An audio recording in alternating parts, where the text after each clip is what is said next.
Ray Kurzweil, I think almost any introduction runs the risk of understating his significance of this. He's basically been the inspiration for this whole event. As was already mentioned, his recent book, "The Singularity is Near," drives this premise home that we are in this world of exponentiating growth. Isaiah Berlin, the philosopher Isaiah Berlin, distinguished between two types of intellectual thinkers. There were foxes who knew many little things, and there was the hedgehog who knows one big thing. And I think of Kurzweil as a hedgehog who knows one big thing, and that is applying exponential math relentlessly and ruthlessly to technological innovation and change, and extrapolating where that will go. And that one big thing, has led him to work on many interesting projects and many accomplishments. I'll just list a few of them here. He was described as the ultimate thinking machine by Forbes, one of 16 revolutionaries who made America by PBS. He was the principal developer of the first CCD flatbed scanner, the first Omnifont OCR, the first print-to-speech reading machine for the blind, the first text-to-speech synthesizer, the first music synthesizer capable of recreating the grand piano and other orchestral instruments, the first commercial large vocabulary speech recognition system. He has received 12 honorary doctorates, the Lemelson Prize, the world's largest for innovation, the National Medal of Technology, the Dixon Prize. He's been inducted into the National Inventors Hall of Fame, and has honors from 3 U.S. presidents. Without too much further ado, I would like to introduce Ray Kurzweil and get the event off to start. Thanks a lot.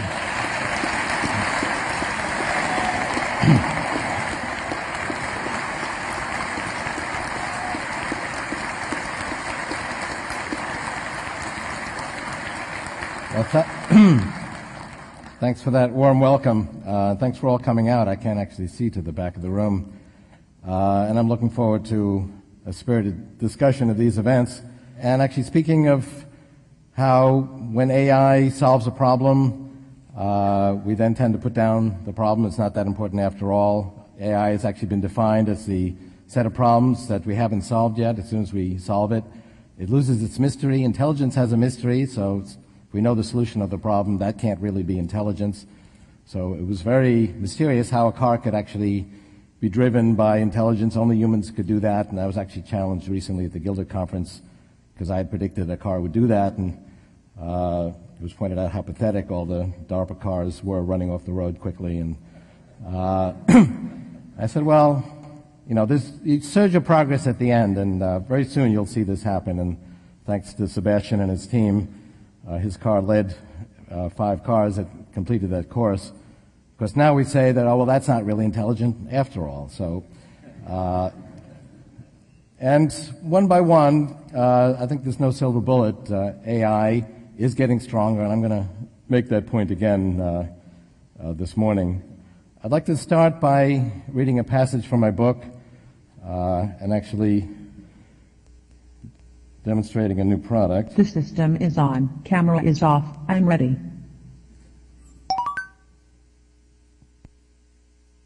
Camera is on. Field of view report. Top and right edges are visible. 6. Taking picture.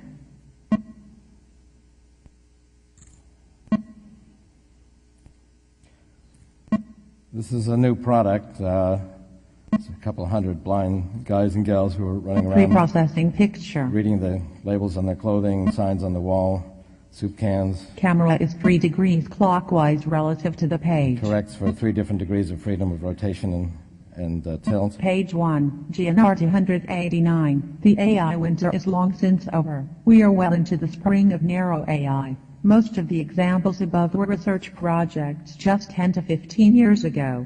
If all the AI systems in the world suddenly stopped functioning, our economic infrastructure would grind to a halt. Your bank would cease doing business. Most transportation would be crippled. Most communications would fail. This was not the case a decade ago. Of course, our AI systems are not smart enough yet to organize such a conspiracy. Strong AI If you understand something in only one way, then you don't really understand it at all. Speaking cancelled. So that's Camera is off. An unsaved document. Goodbye.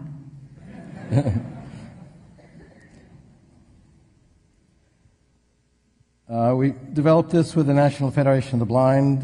We did the research, and actually an interesting point is we tried this 5 years ago, and we anticipated what the hardware would be like. So we took actually a large computer that was simulated what we felt would be available in a PDA 5 years hence, and those projections were accurate. A high-end camera that had 4 megapixels, and the hardware was there. The software was not.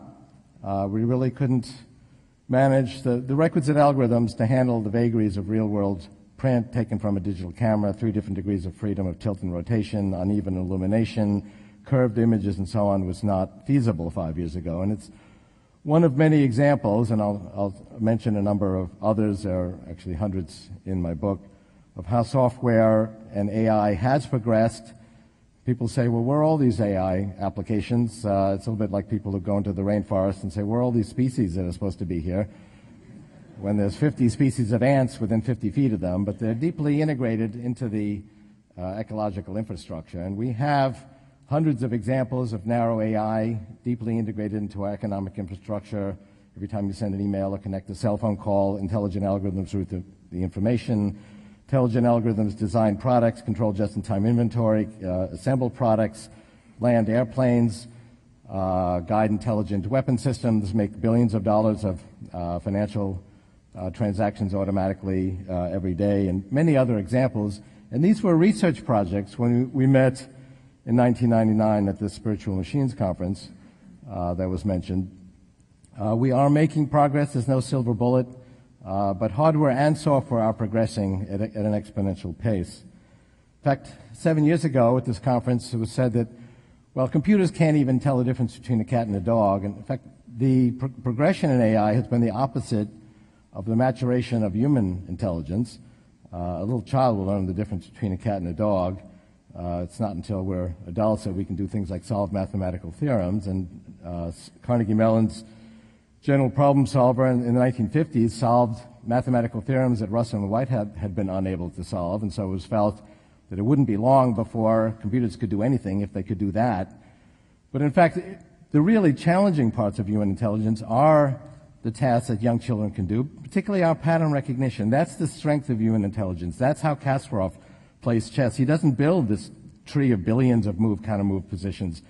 He was said, well, Deep Blue does 300 million board positions a second in terms of move, counter-move sequences. How many can you do a second? He said 1, maybe less. How is it that he holds a candle to machines? It's that the power of pattern recognition. That is really the heart of human intelligence. Well, in fact, computers now can tell the difference between a cat and a dog. We're going to be adding a feature to this product so a blind person can snap a picture and it'll tell them there's a cat in front of you, there's a lamp to your left, your ex-wife is over to the right, because we are in fact adding face recognition. And why is it that we can tell the difference between a cat and a dog now with a computer that we couldn't do that 7 years ago? 2 things. Pattern recognition algorithms have gotten steadily more sophisticated, and we also have this tremendous data mining that we didn't have 7 years ago. You need a lot of data to train these pattern recognition algorithms. So if you want 1 million pictures of cats and dogs, I mean, you know exactly where to get them. There are, in fact, 3 million pictures of dogs on Google. It's a nice game to try to guess how many pictures of different things are up there. There are more pictures of cats, 3.6 million. And so you can train these algorithms. You'd be hard-pressed to find 1,000 pictures of cats and dogs 7 years ago. And in fact, the National Federation of the Blind, with whom we worked with on this project, has 2 projects. This pocket-sized reader, and their other project is a car that blind people can drive. And when that was announced 4 years ago, that was considered ridiculous. It's not considered ridiculous anymore. We're not ready to turn the keys of cars over to blind people, but it's now seen to be a very reasonable project, and Sebastian, they're going to be in touch with you soon. Because I gave them your name. So Underlying this is an exponential theory, the law of accelerating returns, which does say that information technology progresses exponentially. It's important to understand, first of all, this is specific to information technology, so people very often pose or here's some exponential trend, and that didn't progress exponentially. Exponential trends don't necessarily just keep on going.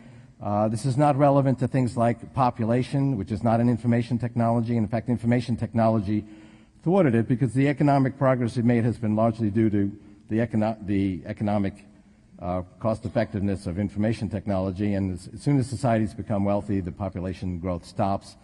But information technologies progress. But doesn't an exponential hit a wall, like rabbits in Australia?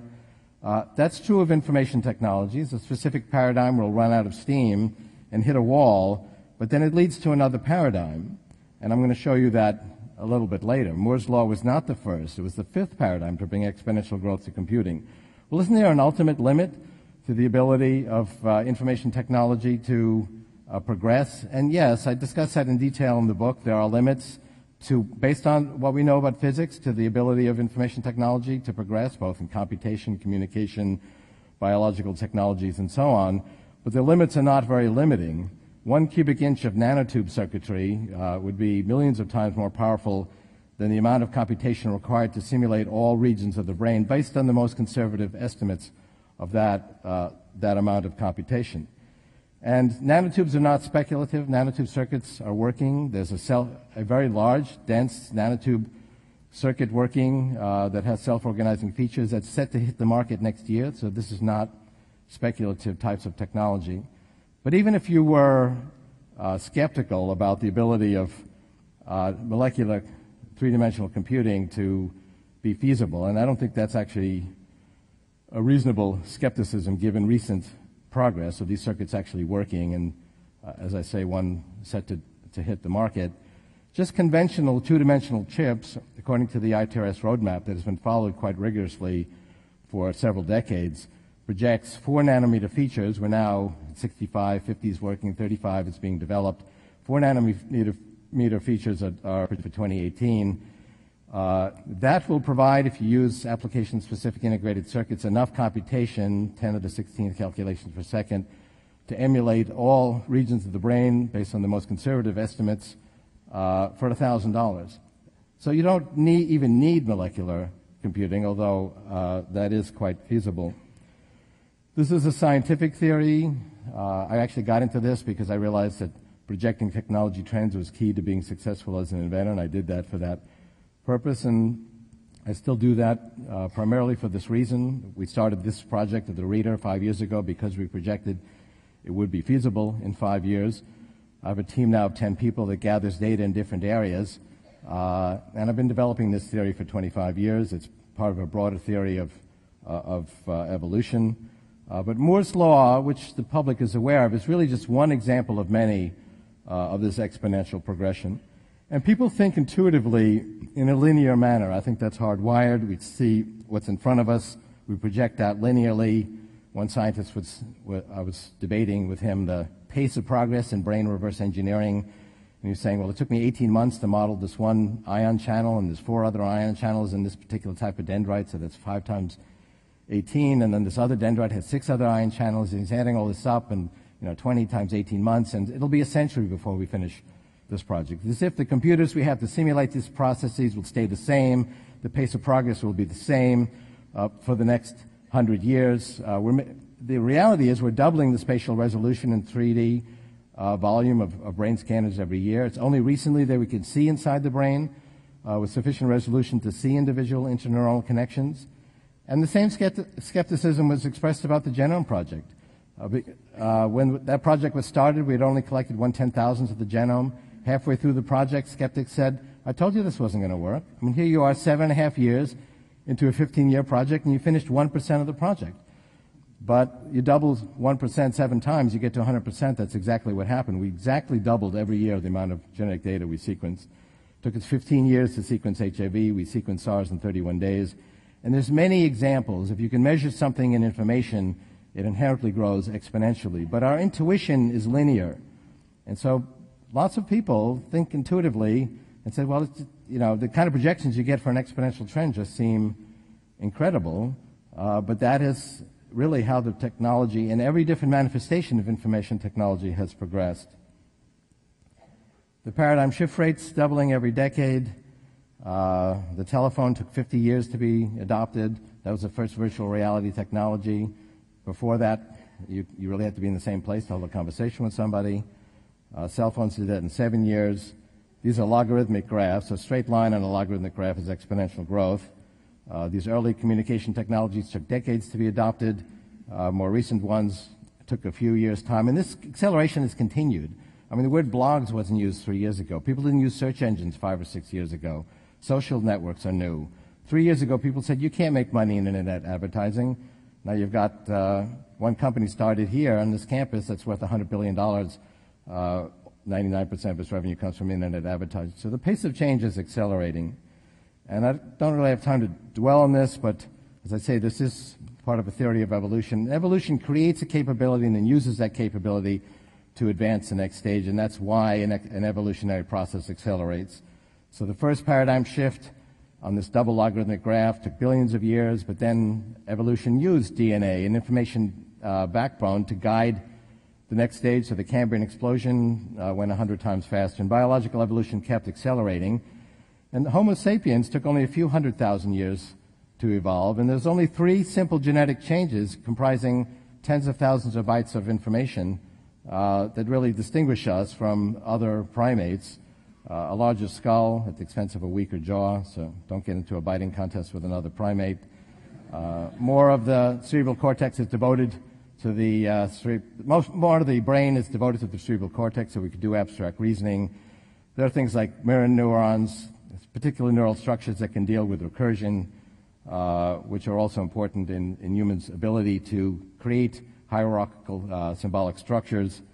And the thumb actually works. A chimpanzee's hand, the thumb is an inch down. They don't have a power grip. They don't have fine motor coordination. They can't manipulate the environment. These tens of thousands of bytes of genetic information comprising these changes is really the enabling factors that brought on the next evolutionary process, which was human-directed technological and cultural evolution. And that was a little bit faster. That only took tens of thousands of years for stone tool, fire, the wheel, and then we always use the latest generation of technology to advance the next stage. And so technological evolution also continued to accelerate. It comes out in a straight line, really, from the biological evolution that preceded it. And if you look at this on a linear graph, it looks like everything has just happened. But people said, okay, Kurzweil only put points on this graph that fit on the straight line. So I took 14 different lists, Carl Sagan's Cosmic Calendar, the American Museum of Natural History, Encyclopedia Britannica. And these weren't lists trying to make or break my point. This is just what they thought the key events were. And you see there's some spreading the points, but there's a clear trend line. And an exponential, this is a linear graph, looks like a linear progression for a few years. You go out for a long period of time, and the perspectives diverge quite radically. And the further out you go, the more unrealistic a linear perspective becomes. And the ongoing exponential is made of a series of S-curves, each one representing a specific paradigm. So if we look at, well, a personal experience, a computer that took up, it's about half the size of this room when I came to MIT in '65, $11 million. It's about 1,000 times less powerful than the computer in your cell phone today. But Moore's law is really one example of many. It was the 5th paradigm to bring exponential growth to computing. This goes back to the lower left-hand corner, the first data processing equipment to automate an American census, use these old punch card machines. I think they were subsequently shipped to the Florida Election Commission. I'm going to leave out the rest of my jokes just to make the time frame here. But Alan Turing created a relay-based computer that cracked the German Enigma code. Then vacuum tubes were used in the 1950s. They were then shrinking vacuum tubes to make them smaller and smaller and to keep this exponential growth going. And that paradigm hit a wall.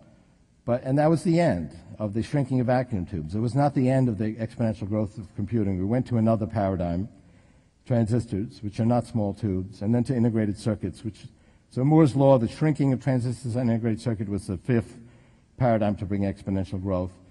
And there's been lots of projections that will hit a wall. The first projections were 2002. Intel now says, and the ITRS roadmap say 2022. By that time, the key features on conventional chips using photolithography. Just like today, 4 nanometer features, you'll be able to do strong AI based on the most conservative estimates of the amount of computation required for about $1,000. That's with no molecular computing. But molecular computing is working already. There are early versions due to hit the market. If you speak to Intel scientists, they're very confident of that particular paradigm. So we're not talking about any other exotic technologies. We can speculate what might happen after the singularity and go into things like quantum computing and Pico computing, but that's not really at issue here. We can even do it without molecular computing, but molecular computing is really, that was somewhat speculative when we met 7 years ago at the Spiritual Machines Conference. It's really very much a mainstream view today among the scientists working on that field. These are different computers. This is Hans Moravec's chart, same progression. Supercomputers marching along. Generally, my projections, even though they're considered in some quarters radical, end up very often being conservative. My book, which came out half a year ago, projected 2013 to hit 10 to the 16th calculations per second. Japan recently announced 2 supercomputer projects to hit that level by 2010. And I don't want to dwell on these in the interest of time, but this is the price of a transistor. You could buy a whole transistor for $1 in 1968, and if you back up to when I was hanging around the surplus electronics shops on Canal Street in New York in the early 60s, I bought something this big for $40, equivalent to 1 transistor. It was a telephone relay with support circuitry, only very slow. And you then could buy a whole fast transistor for $1 in 1968, 10 million in 2002, 100 million today. But look at how smooth this progression is. It looks like the output of some tabletop experiment. But this is the measure of worldwide activity involving millions of people. Now you might wonder, how could that be? How can you get such smooth and predictable curves from the chaotic activity of lots of people when any specific project is very unpredictable? We see a similar phenomenon in other areas of science like thermodynamics. The path of one particle in a gas is completely unpredictable, yet the overall gas, made up of a large number of chaotically interacting particles, has very predictable properties according to the laws of thermodynamics to a very high degree of precision. If you have a dynamic, chaotic system where each element, each project, each technology project is unpredictable, the overall results will have certain predictable properties. And technology evolution, in fact, any process that is truly an evolutionary process, is such a chaotic, dynamic system. And we see these smooth curves, and I say this now not just backfitting to past data, but making these forward-looking predictions for a long time. As the transistors have gotten smaller and cheaper, they've also gotten faster. So we've been doubling the price performance of electronics about every year. And the economists, that's 50% deflation. It's also true of other types of information technology, genetic technology, brain data. I mean, you point to a lot of different types of information technology. Software has a 50% deflation factor. The economists said there's no way we would actually double our consumption of information technology every year. We might buy a little bit more. Actually, what we find is we more than double it. We've had 18% growth in constant dollars in information technology for the last 50 years, more than keeping pace with this doubling of price performance. People didn't buy iPods for $10,000 10 years ago, which is what it would have cost. As the price performance reaches certain levels, new applications open up. Magnetic data storage, I just put this up here because this is not Moore's law. This is not shrinking transistors. It's shrinking magnetic spots. Different scientists, same progression. Biotechnology, it's very revolutionary. We're really going to be able to reprogram our own biology. We have tools now to actually reprogram our genes. We can turn genes off with RNA interference. We can add new genetic information with reliable new techniques that overcome some of the earlier problems of gene therapy. We can turn on and off enzymes. It costs $10 per base pair. In 1990, it's a penny today. The amount of genetic data, this slope on this log chart represents doubling every year. That's continued past the collection of the genome. Communication, I mean, I don't have time to describe this in detail, but there's 50 different ways to measure it: wired, wireless, number of bits, amount of capacity, bandwidth, all basically doubling every year. So if we have enough data, we can see the ripples of S-curves. I had a little bit of this chart of the internet called then the ARPANET in the 1980s and predicted in my book, Age of Intelligent Machines, which I wrote 20 years ago, that there would be a worldwide communication network comprising tens of millions of people emerging in the mid-1990s. That seemed absurd at that time because it was 10,000 nodes doubling to 20,000 used by a few thousand scientists. And if you looked at it in a linear graph, this is what that same data looks like. And then in the early 90s, people said, well, your projection is only a few years from now, and it's still nothing is happening. But when you're doubling these little numbers, nothing is happening. Even though a exponential is smooth, no discontinuities, it ultimately becomes explosive. And by the mid-1990s, the internet did take off. We're shrinking technology at an exponential rate, according to my models, a factor of 100 per 3D volume per decade, both electronic and mechanical. I don't want to dwell on this, but these are some projections from Eric Drexler's seminal book, which I just got a signed copy of, and it's got a prominent place in my office, Nanosystems from 1986. But I give hundreds of examples in my book of working nanosystems. This is not speculative anymore. There was speculation at the Spiritual Machines conference. One scientist created a little robot that walks with a convincing gait at the molecular level. It looks like a human gait. Another scientist built a device, which you put thousands of them in the bloodstream of animals, of rats, and it cures type 1 diabetes, has 7 nanometer pores, lets insulin out in a controlled fashion, blocks antibodies because type 1 diabetes is an autoimmune disorder. The idea of blood cell-sized devices performing sophisticated therapeutic functions might sound very futuristic. There are 4 major conferences on biomems to do exactly that.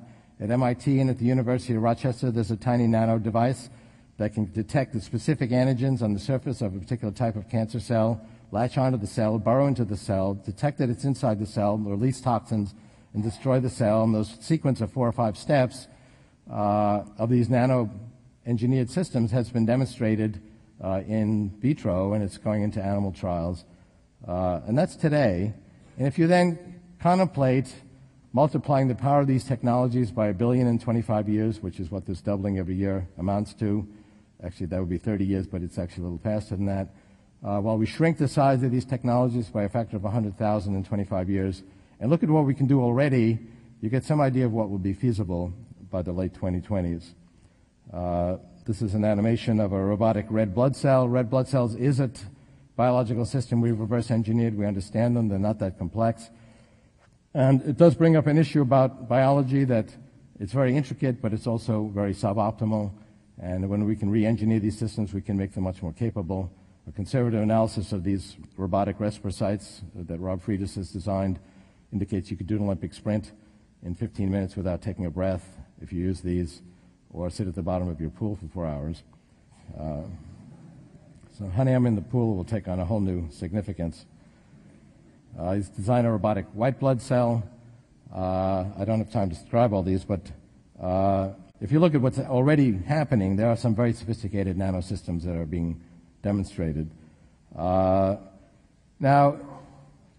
really understanding the principles of operation of the human brain has been difficult. You can't, up until recently, you can't do that with fMRI, getting fuzzy pictures of seeing, where there's activity when you do certain types of thoughts or mental activity. But we're doubling the spatial resolution of brain scanning every year. I describe a number of new scanning technologies in the book. One at the University of Pennsylvania allows you to see, for the first time, interneuronal connections, see them signaling in real time in a living brain. And we're getting the data to actually begin to understand how the brain creates our thoughts. But my proposal is not just to reverse engineer the human brain and sort of thoughtlessly just put those algorithms on a suitable computational substrate. We have an existing AI toolkit. It's increasingly powerful. We're doing things today that were impossible even 7 years ago. We're just beginning to get hints from brain reverse engineering. When we got data on the front end, transformations of auditory data from the auditory cortex, we put that into our speech recognition, got dramatically better performance. It was actually counterintuitive. These transformations are not what we would have predicted. But after we got them, we saw why those transformations are being made.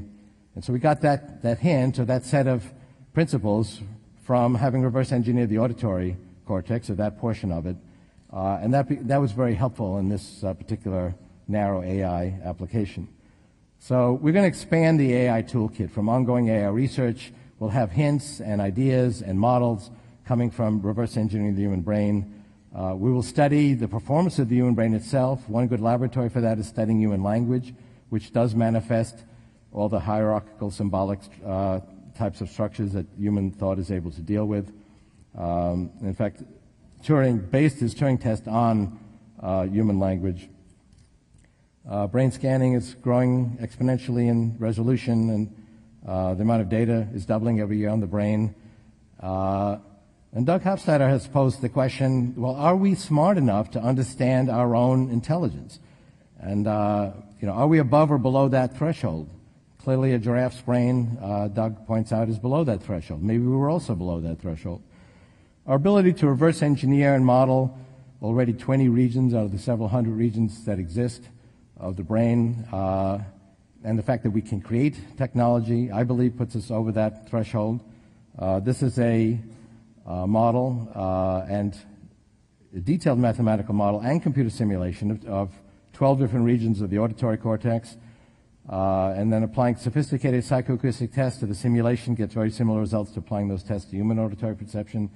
Doesn't prove that the model is totally accurate, but it does show that we are capable of understanding the principles of operation, expressing them in the language of mathematics, and if we can do that, we can simulate them on suitable computational platforms. And the number of regions that's being simulated is expanding. We have a simulation of the cerebellum, and then applying skill formation tests to the simulation gets very similar results as applying those tests to human skill formation. The cerebellum is an important region, comprises more than half the neurons of the brain. And I'll come back to the significance of the cerebellum in a moment, because it does give us a good insight as to what the complexity of the brain is. Now, there's a number of ways in which the brain is really quite different from computers, and people often cite that, saying, well, computers can't simulate the human brain because it's massively parallel, it uses analog computing, it uses holographic forms of storage, there are very few cycles available to make decisions, it's self-organizing, but these are actually very good principles which we are beginning to utilize. And as we learn more about how these self-organizing principles work, we are incorporating them into modern AI programs, particularly pattern recognition. We use these self-organizing paradigms, and as we learn more about how the brain does its own self-organization, it gives us powerful insights and paradigms to apply to those pattern recognition methods. Now, a key point about the complexity of the brain, and this is really a very key point, because one of the objections is, oh, the brain is too complex. I mean, there's 100 trillion neurons and 100 billion neurons, 1,000 connections per neuron, 1,000 ion channels per connection. It's all these many nonlinearities. This is a level of complexity that's just way beyond today's technology. That is the apparent complexity if you look at a mature brain. But the design of the brain is a billion times simpler than that. How do we know that? Well, the design of the brain is in the genome. The genome has the design of the human body and brain. And it's 800 million bytes, but it's replete with redundancies. One sequence, ALU, is repeated 300,000 times. I show in the book how you can compress using lossless compression the genome down to 30 to 100 million bytes. So the genome, which describes the design of the body and brain, has 30 to 100 million bytes, which is less than Microsoft Word. And it's not, my point is not that it's a simple system, but it's a level of complexity that we can handle. And how do you get a brain that's much more complex than the design it starts with? Basically, it's a probabilistic fractal. It expands itself through a lot of stochastic or random processes. And the cerebellum is a good example. The cerebellum basically says, the genome says the following about the cerebellum. Well, let me back up. If you look at the cerebellum, you say, my God, this is a vast amount of complexity. How could we ever hope to understand this? You just see trillions of these incredibly tangled bundles of connections. It looks like this vast system that's just beyond our intelligence to understand. We understand it because there's actually only tens of thousands of bytes of design information. The genome says the following about the cerebellum. It says there's 4 different types of neurons that are organized kind of like this in one cell. Now repeat that 10 billion times and add a little bit of random variation within the following constraints with each repetition.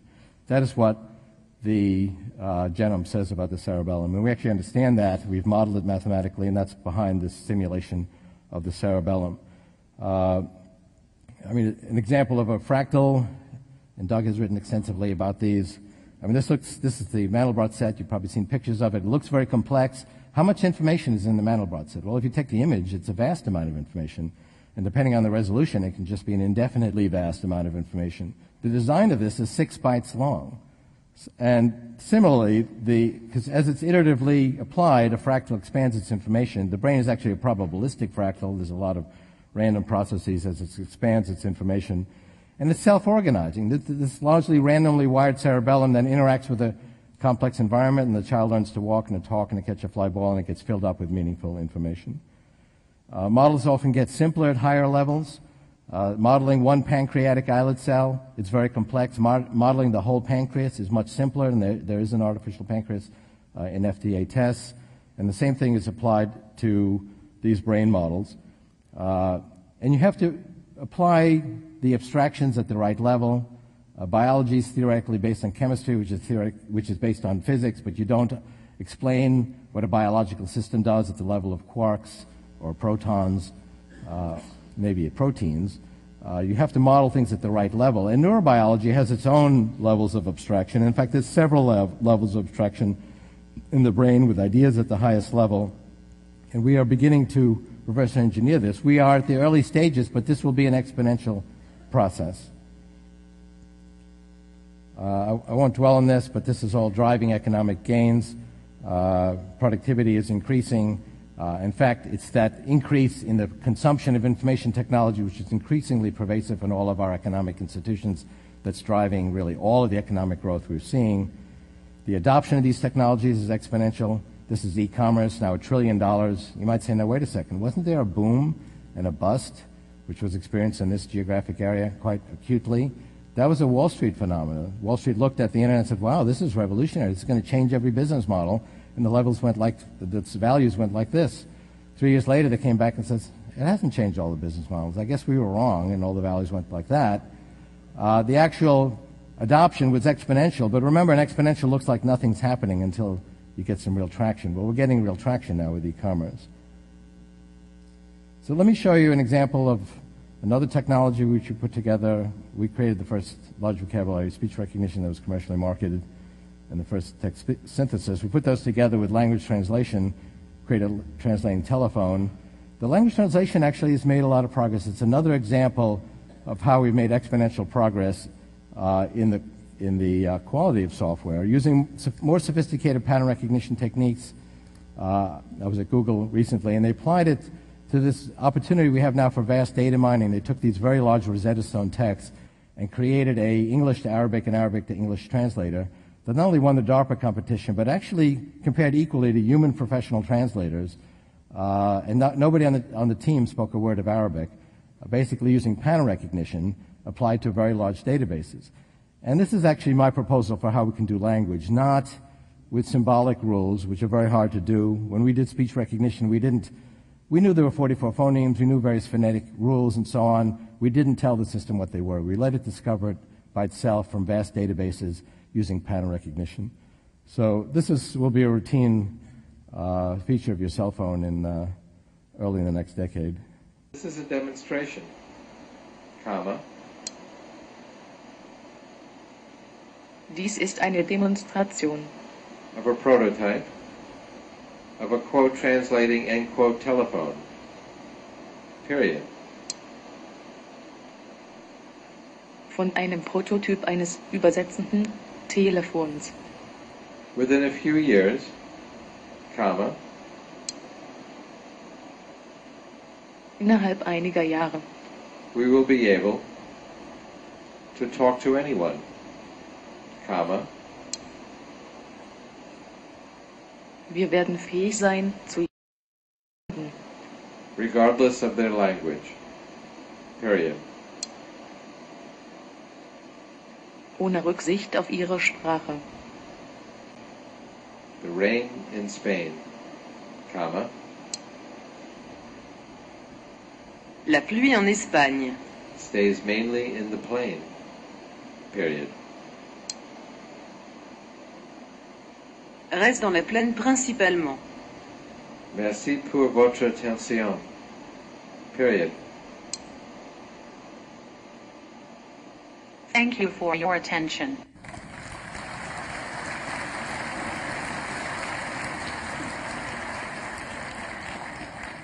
So, excuse my French, but well, this is an image I had actually in the Age of Spiritual Machines without the dotted lines. In the Singularity is Near, I put dotted lines around those capabilities of computers that were soon to fall off. At the Gilded Conference, I was criticized for that only humans can drive cars. That was going to stay on the wall, but I did actually feel that would come down. Another progression that is of interest is we're already extending beyond our horizons. This is not a new phenomena. If it wasn't for technology, half the audience wouldn't be here. The other half would be senior citizens. But what I've principally tried to do in the Singularity is Near is deal with the objections that have come up to the Age of Spiritual Machines, and I really have only a few minutes to touch on these. One criticism is that it's just from incredulity that the results of exponential growth just seem too incredible. But that was true 20 years ago. That's equally true today. I do think people think linearly, and that's our intuitive view, but the intuitive view is not historically correct. People say exponential trends can't go on forever. Information technology transcends one paradigm to another, but even information technology has a limit. There are ultimate limits. I'd talk about what they are. Information technology will hit a wall, but not before it reaches pretty extraordinary levels. Just based on the types of technologies we can touch and feel today that are already working, this is without going into any speculative realms of quantum computing or other types of computing. In fact, you can even ignore molecular three-dimensional computing, which, as I say, is working. Just conventional chips will achieve strong, cheap AI in the 2020s. People say software AI is stuck in the mud. Computers still can't tell the difference between a dog and a cat, for example. But we are making steady progress in AI. There are hundreds of applications, as I mentioned earlier, deeply embedded in our economic infrastructure. This wasn't true 7 years ago when we had this last conference. These were all research projects at that time. And people really tend to discount each new accomplishment of AI. In the book, I deal with this perspective from many different vantage points. Software complexity on log scales is progressing exponentially. Chess was mentioned earlier, but the latest systems actually, their performance is not accounted for by the brute force increase in power. They actually have better software, better pattern recognition to make the terminal leaf decision, and maybe we'll come back and explain more what that means. Algorithms are progressing. We use them a lot. The early genetic algorithms had fixed genomes, unlike real biological evolution where it could add genetic information, reassign the meaning of genes, have other non-coding genes that control the expression of coding genes. We've added these types of innovations and getting actually much more dramatic results. It's a good laboratory to study evolution itself. It does show that you can get more intelligence out of less, but it's not a magic bullet. The proposal is not to just have some big GA create strong AI. It's one self-organizing paradigm among many that we can apply to this problem. And there's many different ways of looking at this. I'm on the Army Science Advisory Board, and the sophistication of the autonomous systems now being developed are far more complex and capable in software, not just hardware, than they were 5 years ago. The criticism from reliability, software is just too brittle, too crash-prone. We can and do create reliable systems, 9/11 intensive care systems, landing airplanes. The majority of airplane landings are controlled by software. The number of times a software crash or bug has caused an airplane crash is zero. The same is not true for human landings. If we create software technology that's decentralized and self-organizing, it's inherently very stable.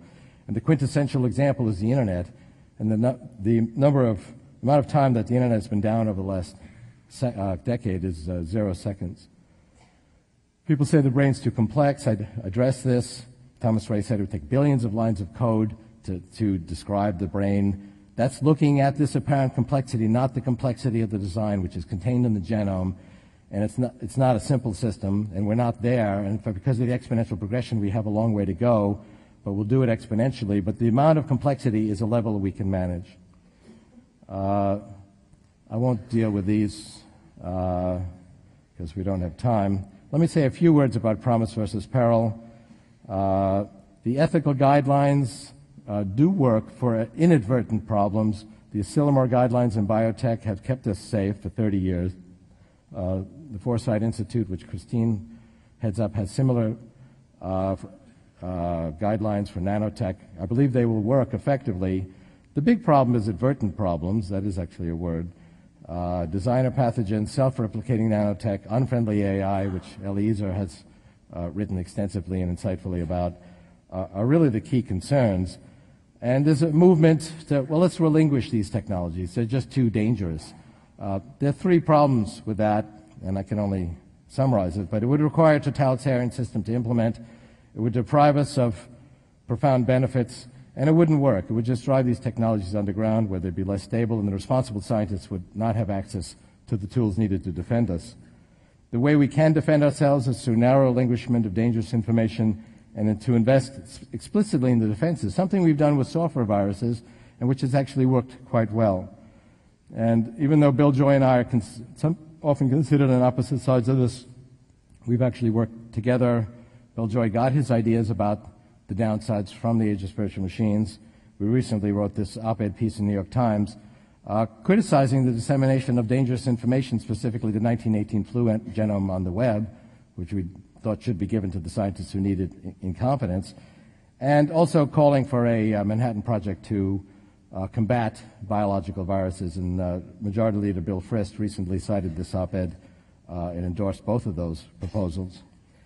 Bill McKibben will speak later.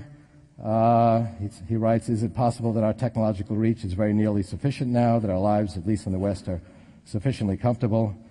My view is no, not until we can meet our energy needs, which we'll be able to do with nanotechnology, nano-engineered solar panels and fuel cells, which can capture the only 1% of 1% of the sunlight that falls on the Earth to meet 100% of our energy needs in a clean, renewable fashion, overcome disease and death, overcome poverty, and a few other problems. Only technology, advanced, nanoscale, distributed, decentralized, self-organizing, increasingly intelligent technology, has the scale to solve these problems that human species has struggled with for eons. So let's say, okay, overcoming disease and disabilities, those are good things, but we shouldn't go beyond normal human capabilities. As I say, most of the audience wouldn't be here if we hadn't already gone beyond normal human abilities. I really have two responses to that. One is, what is normal? I mean, the guy who was whistling some music in the lobby of my hotel this morning, is that normal? Musical ability? I hope not. Or Beethoven and the Beatles, is that normal musical ability? There's a wide range of abilities, a wide diversity of abilities. Going beyond normal is not a new story. We are the species that seeks to go beyond our limitations. And people say death gives meaning to life, it gives meaning to time, but we really get meaning from what's unique about the human species is we create knowledge. That knowledge base is expanding exponentially. I've been at lots of conferences where scientists are very fond of saying, we're not unique. We used to think we were. The universe doesn't revolve around us. We're not descended from the gods. We're descended from primates, from worms. But we are unique after all. Those few tens of thousands of bytes of genetic information, which were the enabling factors for us to create technology, has enabled us to create an expanding knowledge base and expand our horizons. So in summary, I believe this takeoff is soft. I am a conservative in some quarters. Exponential growth, which will continue based on known physics of information technology and known paradigms and known technologies that are working without any speculative technologies, is gradual, incremental, smooth. There's no silver bullet, but ultimately will be profoundly transformative. Thank you very much.